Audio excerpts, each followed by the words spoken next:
Next speaker, Valkyrie, Savage. Welcome to DIKU. You joined us last year. And you graduated with a PhD from Berkeley University, and you worked in different areas such as innovation, teaching, developing devices within virtual reality, UX, and so forth. And today you're gonna tell us about 3D printing ideas from the 1960s. I'm looking forward to it. Yes, I am. Is this on? Yes. Perfect. Yeah, so today we're going to talk about how we can 3D print stuff that thinks.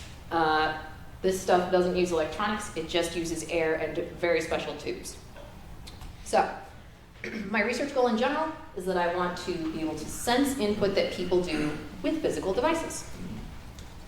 These are the kinds of devices that I have in mind.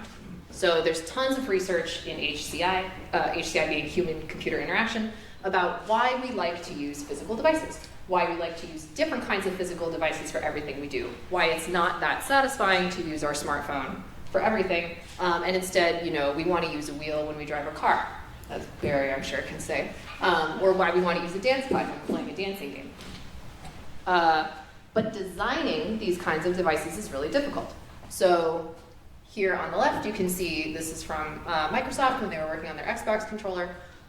Basically, there's 3D printing involved, but it ends up that you usually 3D print a case, and then you smash a whole bunch of electronics inside the case. So that means that there's a lot of manual work where you have to solder all these things up, you have to program them, et cetera, et cetera. This problem is even worse if you have to change the design of the device, because then you have to undo all of the work that you did, print a new shell, and do it again.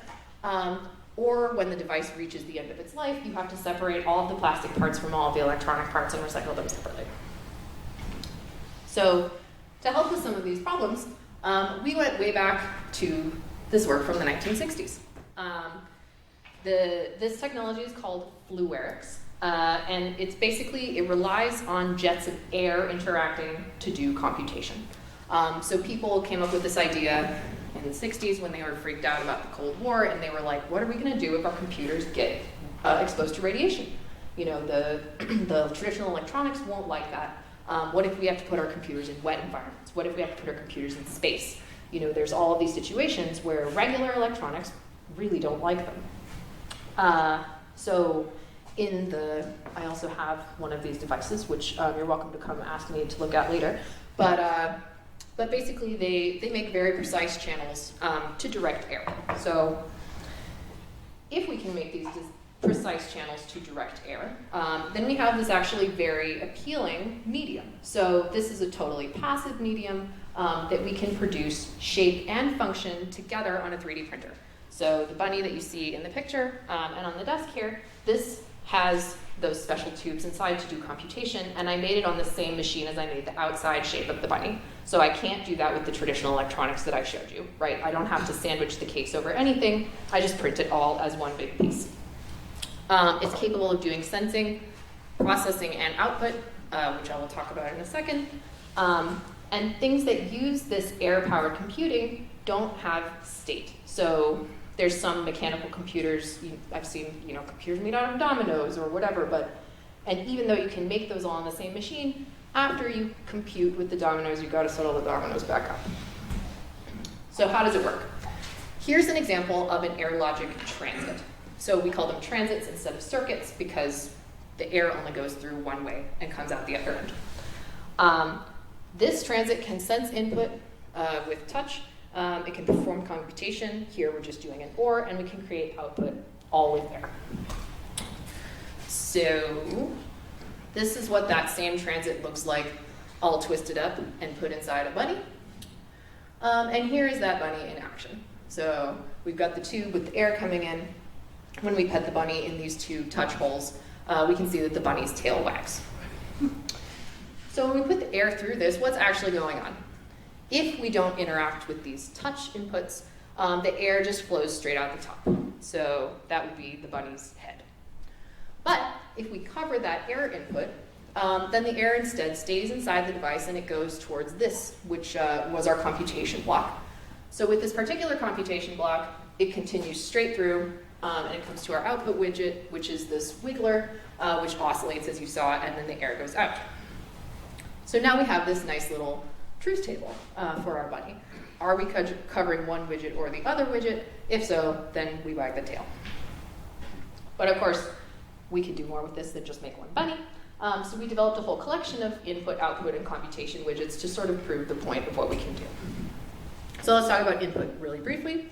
Some of these are adapted from existing work in HCI, but in any case, we've got touch, we've got button presses, we've got sliders and dials. So the general idea, as in this touch widget, is that in order to compute with the air, we just have to keep the air inside. So here, if we don't touch it, air goes out. If we do touch it, air stays in.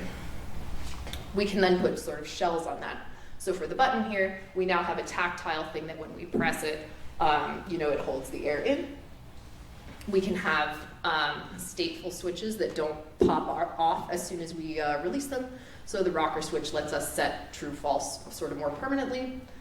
And we can combine them into multiple inputs into a single sort of track. So this is a slider, and basically the way the slider works is a series of touch widgets, so only one can be true at a time. We slide this sort of controller along the top, and whichever one we're covering is the one that's true. The dial is essentially the same as the slider, but sort of like a rotary version. But the thing that's really interesting here is the logic. So, of course, the logic widgets are going to perform logic based on their inputs. And this is based on the principle of jet interaction. So when a jet is moving straight through the air, it'll just continue going in the direction that it started, unless it's hit by another jet, in which case it will get deflected by that jet, according to the energy and the direction of that jet. So we can use this for our calculation. So we've got the free jet. In this case, if we send it through, this is our AND gate. If we send the free jet through our AND gate, it continues straight. So you can see here, we blow through here, and the air comes out there. The same thing happens if you flip it around and do it on the other side. But if we send both jets through at the same time, and they have mirrored angles and the same force, then instead of going through one or the other exit tunnel, they'll come straight out the central tunnel. So suddenly we have this functional AND gate where the presence of one input or the other leads to different outcomes, but the presence of both inputs at the same time leads to something else. So basically, we started with, this is what the historical sort of AND gate looks like. This is the size of the tubes that they were working with. We had to make them somewhat bigger to make them work on our 3D printer, but essentially all of the structures are still the same. So we still have oh sorry, that's a really pixely picture. So we still have sort of a reduction, and we have an area where they go, we have a reduction to make the air into a jet just before it interacts with the other jet of air. And then they have an interaction area where we do this computation. So back to all of the gates, we talked about AND. We can also do OR, which I showed you in the bunny. Essentially, this works on the principle that the air wants to stick to the sides. So if we send it through here, it'll sort of sweep through and come out the end. And similarly, when we have two, we can push straight through. Our XOR gate is very similar to our AND gate, except that we turn the single outputs into one output channel, and then we send the output, this comes vertically out of the screen, this escape valve here. NOT requires something slightly different. It's the same geometry, but in this case we actually have a power channel. So we send air through P all the time, and if P is coming out where we would expect, then we know that A is on, because if we've turned A on, suddenly we've got P being redirected. As the final part of the chain, of course we have to make the information useful to the user. Otherwise they have no idea what's going on with this computation. So we looked at visual, haptic, and audio outputs. So for our visual output, we have a pin popper, which pops up when it is activated so that you can see the result of your calculation. We've got a whistle.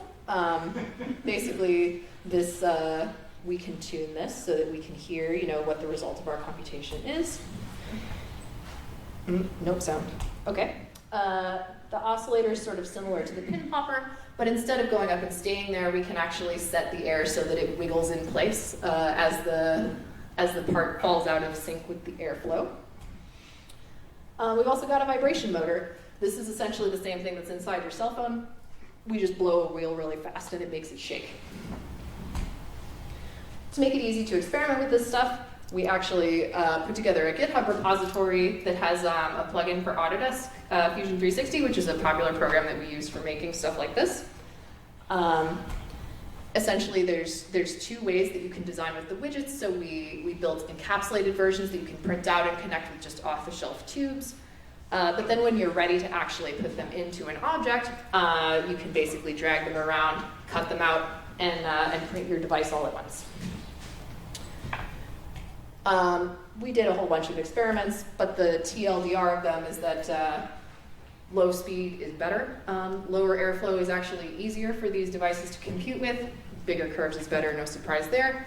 And printing orientation is complicated, so those of you who have used a 3D printer know that the layers are sort of stacked up on each other, and that can really interfere with our smooth airflow. But the devices do work. So we built some things that show it off. So this puzzle basically calculates whether you've put all 4 blocks in the correct order. I have it up here if you want to look at it later, and it pops up a pin if you did. We've got a split or steal game. So if 2 players decide to split, then the money falls in the box for them to split. But if 1 player decides to steal, then the money blows in the air for them to collect. We also tried out putting different stuff on our 3D printed devices. So this is basically the bunny, but carved down just into the smart parts, and then we modeled over it with Play-Doh. We've got a pitch slider. So this, oh, no sound, too bad. Maybe I'll play it. But basically all of those other examples show working on a huge air compressor that we've got in our lab, and this is to show that we can do it with just lung power. So turbulence is something that we're thinking a lot about. This sort of historical systems dealt with this by making extremely smooth systems that were CNC machined with incredible tolerance, which we cannot do on a 3D printer yet, but soon. There's also obviously a lot of things that electronics can do that this can't do yet. The historical systems did have ways of doing even volatile storage, so they could get the air jets to stick to the wall in one position or the other, to store the value of a computation while the system continued running. We're not quite there yet with our systems, but there's lots of other sensors and more inspiration from this past literature that we think we could adapt. We do, however, still have advantages versus electronics. So as noted, our systems do not care about getting wet. The electronics system would not like this too much, but here it doesn't matter. We can also think about places where electrical power might be hard to come by. So we were thinking about like in a national park system, you could run this. We use air power, but you could use any fluid power. So we talked about running this off of like a river flow. There's also interesting ways to fabricate these. So I also have a laser cut example, if you want to look at that. But at the end of the day, I really just love making stuff. So I'm really excited to be here at DIKU, thinking about lots of tools that we can give people to help them make things too. And I hope you will play with the system. You can find us on GitHub. Feel free to send me an email. I would also love to show all of you these items at dinner or right now. So thanks.